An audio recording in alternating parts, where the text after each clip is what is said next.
Hi there BookTube, it's Emma from Emma's Bookish Lifestyle, and today is a long needed catch up, quick chat, book haul, just to let you know kind of where I'm at and what I've been up to lately. Now, I've been extremely busy with work, and you can probably tell by the bags under my eyes, and I do apologise in advance for my appearance. I am doing a massive overhaul spring clean in my house today, and it's a beautiful British day. We've got all the windows open, the sun is shining, the skies are clear blue, and what better day to do a bit of spring cleaning, a bit of reading, and a YouTube video, just to get in touch with all my friends on YouTube that have kindly followed and subscribed to me.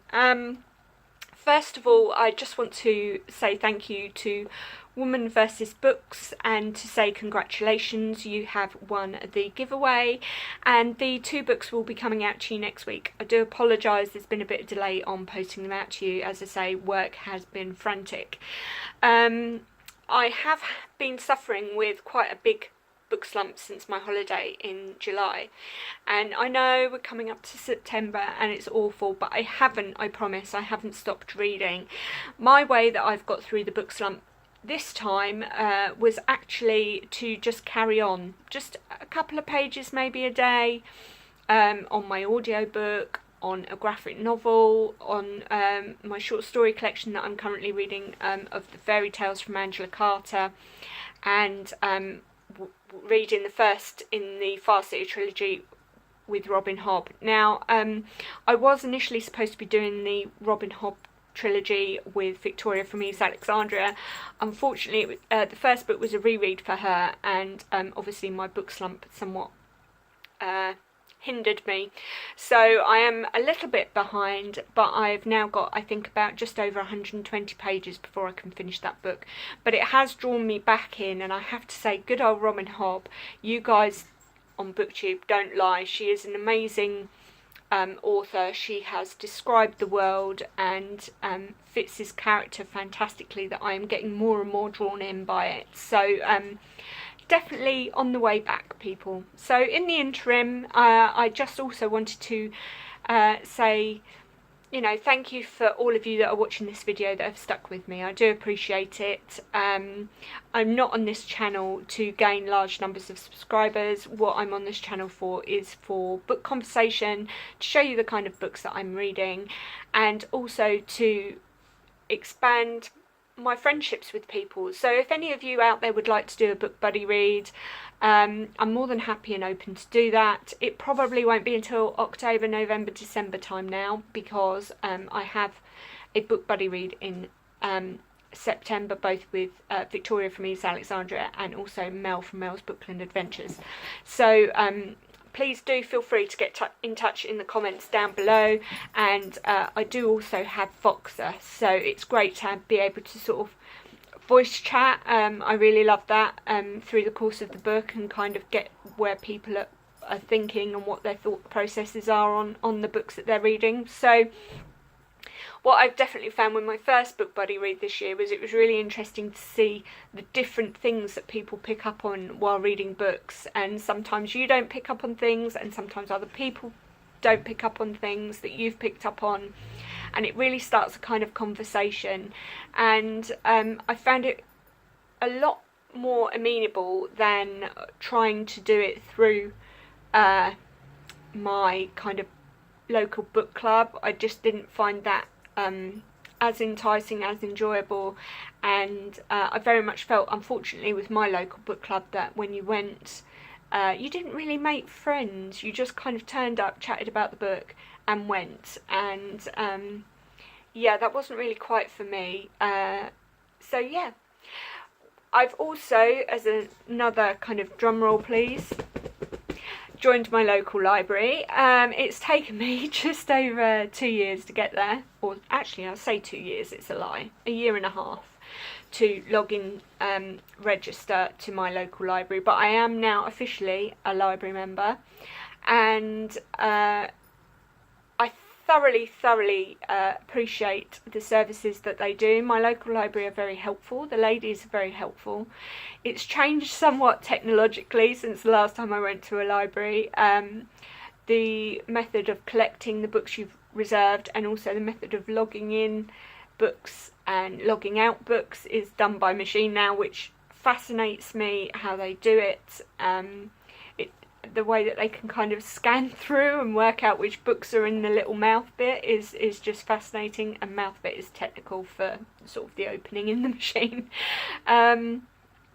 And yeah, so I'm thoroughly enjoying it. I've got Robin Hobb out through that at the moment, and I also got Giant Days Volume 4 out of there, which I really enjoyed. I'm just waiting on 5 and 6 to become available, which unfortunately they're not at the moment in my library, and the only downside to my library is they want me to pay £4.80 for a request of a book they don't have in stock, and I just think if I wait long enough, that kind of value of money, I can almost buy the graphic novels at that price at a later date.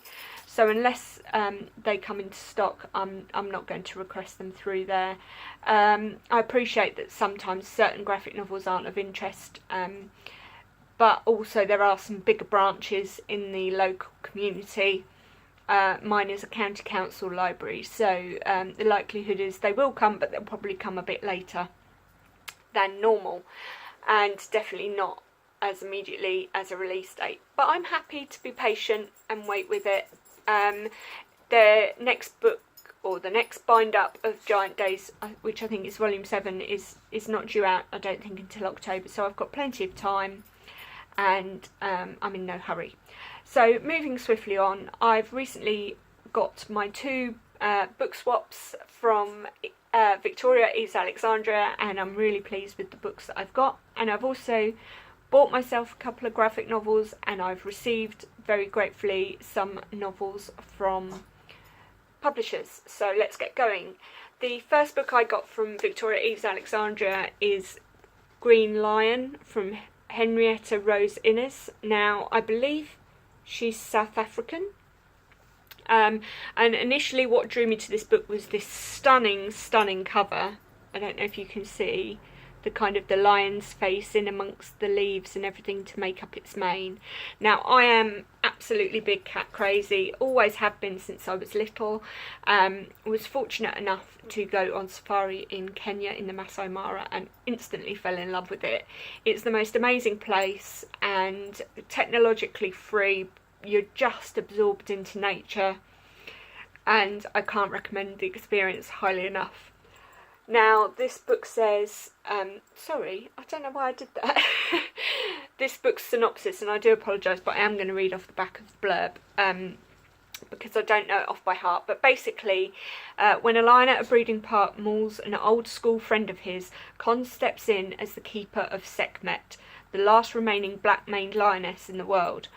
In a Cape Town where fences keep people and wildlife apart, park officials and investors fret about their flagship Big Cat project, and as Con grows steadily more bonded to his enigmatic charge and confronts his own dark history, a cult of animal lovers seeks to claim the lioness as its own.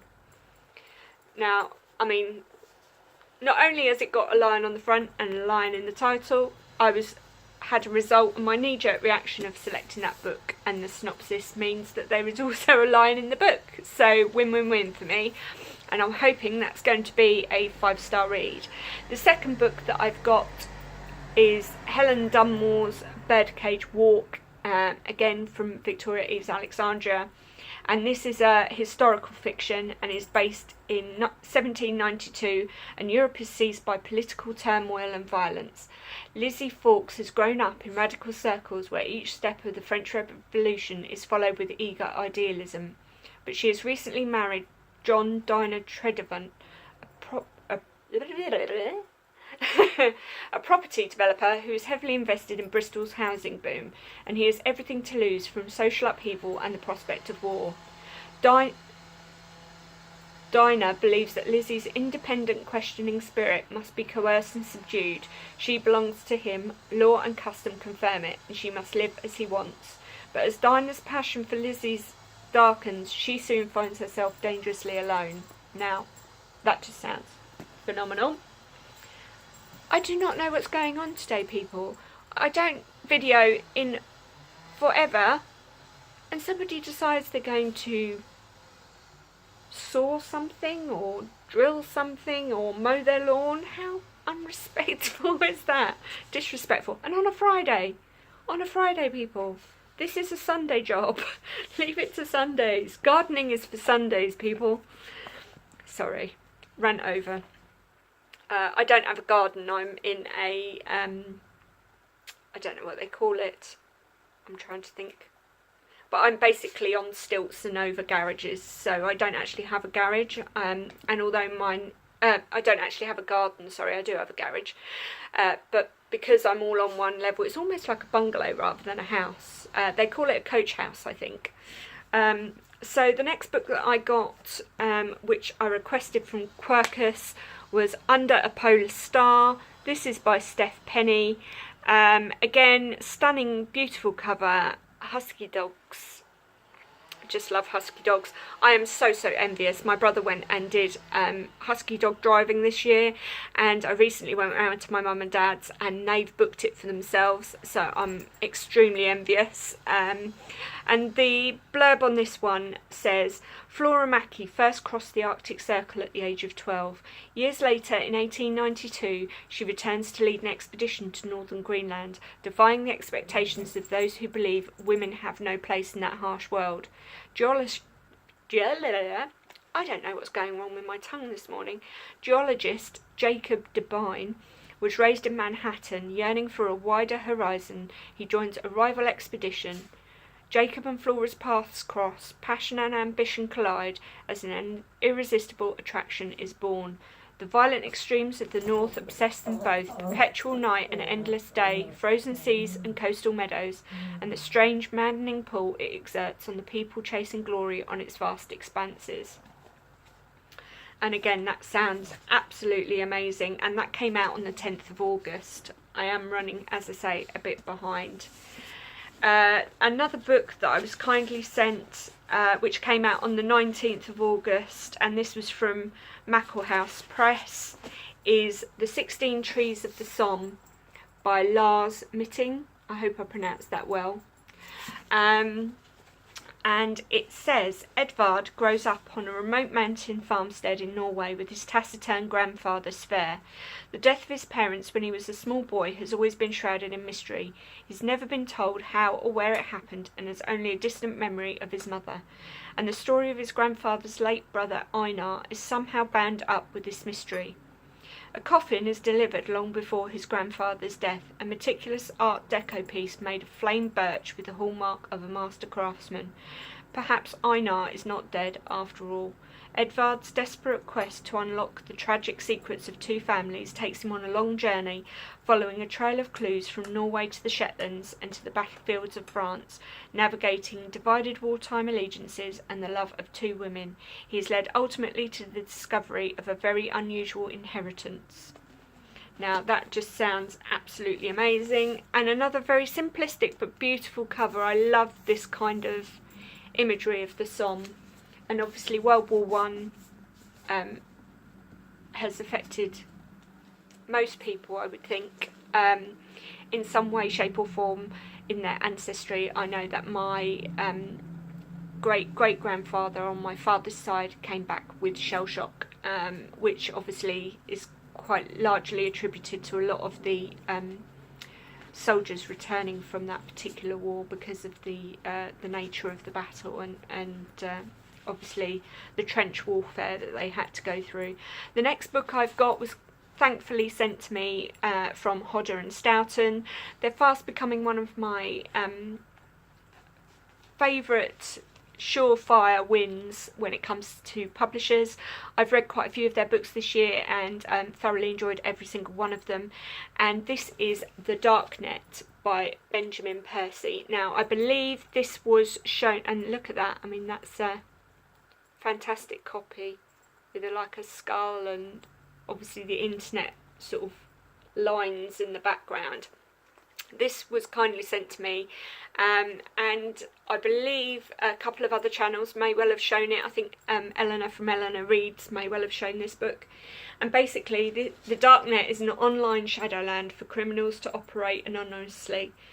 But when a demonic force begins to hack the minds of its users, there is nowhere left to hide.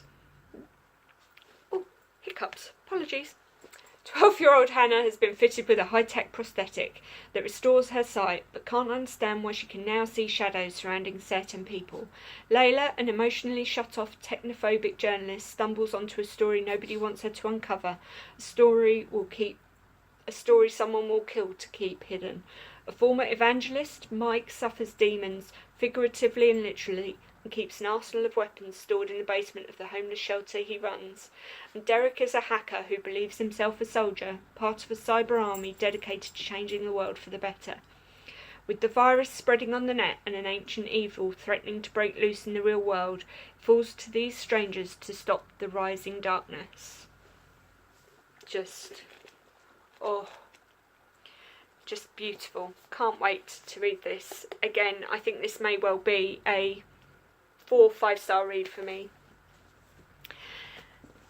2 more books that I've had from the publishers, and then on to my graphic novels, and hopefully this video won't go on much longer for you, but I'm hoping you're enjoying it. So this is The Watch House by Bernie McGill, and this was kindly sent to me by Tinder Press.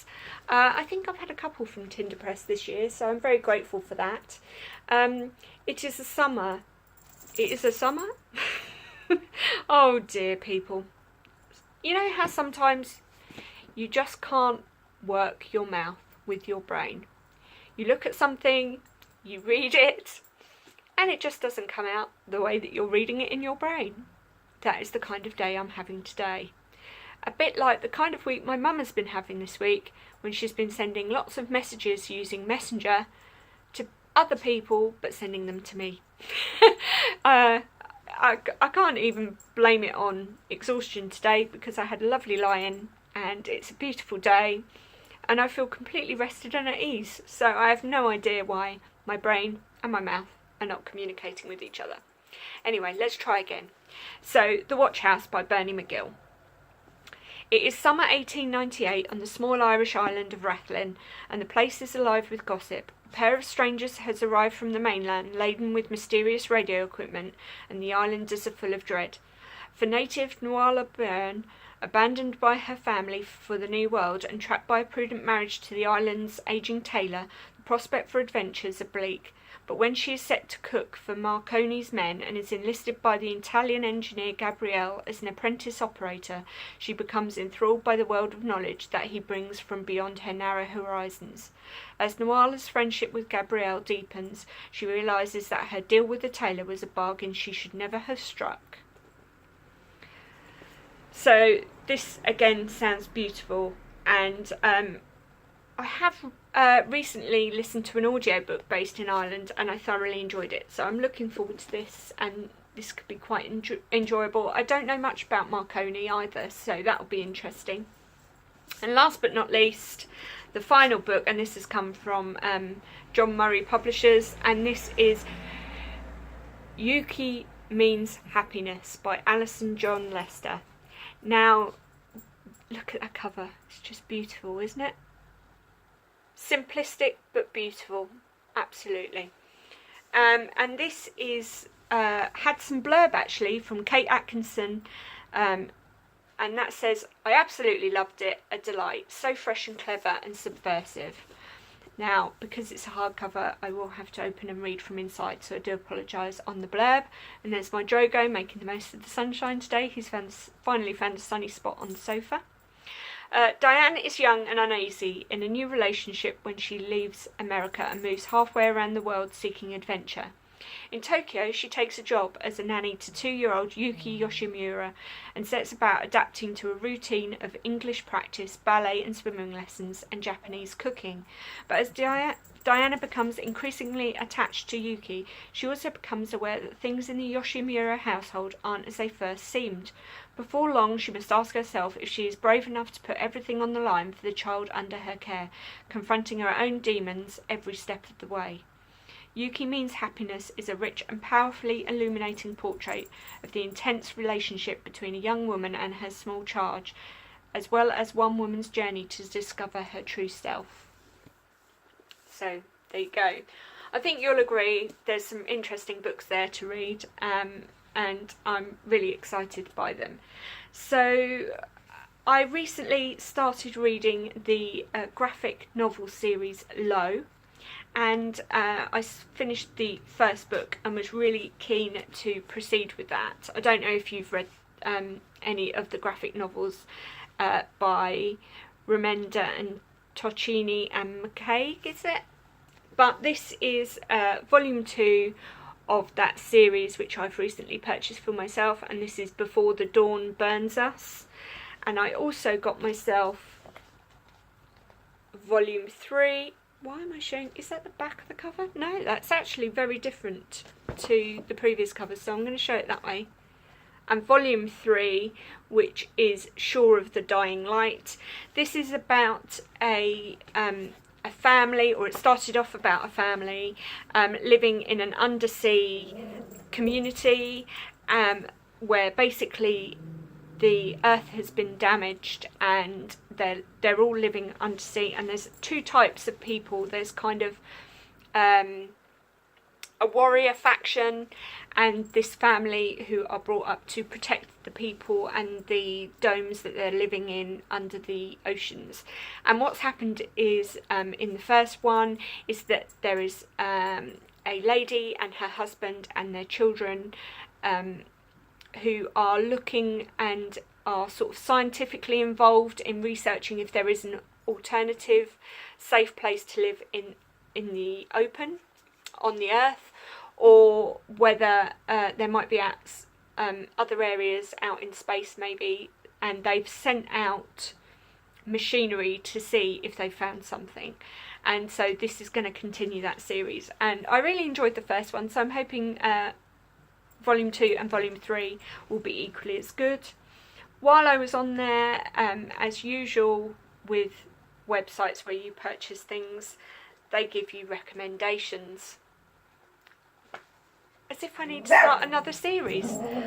So I did, and I got this one, which is Injection. Now this is by Image Comics, and the premise of this story is that there are 5 crazy people and they poisoned the 21st century, and now they've basically got to deal with the corrosion that they've put on the 21st century to save us all from a world becoming too weird to support our own human existence. Now that just sounds absolutely right up my alley, and this is a graphic novel series that's been done by Warren Ellis, Declan Shalvey and Geordie Belair, and it just looks really, really interesting to me. And again, a slightly different kind of graphic novel style, muted pastels, not one for children, definitely has some sort of dark graphic feelings to it. I'm just trying to find some of the sort of the more I'm going to cover that because that's quite a graphic image, but kind of quite dark imagery. I covered that graphic image just purely for the fact that I don't know who's watching this channel and who might stumble across it, and I know that I have a beautiful young girl in my life called Boo who sometimes does watch my channel, and I wouldn't want her to be exposed to that, so I have covered that up for that reason. Anyway, that's everything that I've got for now, BookTube. I should think that will keep me going for a while. That's 23, nearly 24 minutes of video. I hope you're all well. I have been watching all your videos and keeping on top of everything, and I am still constantly adding to my TBR and to my wish list. If you'd like to be friends with me on Goodreads, please feel free to do so. I'll link that down below. And I would love to hear what you think of any of these books. Have you read any of them? Are you interested in any of them? Would you like to do a book buddy read? Please feel free to chat with me in the comments down below. That's why I'm here on YouTube, to talk to you guys and find out what you've been doing. So take care for now, and I'll speak soon. Bye bye.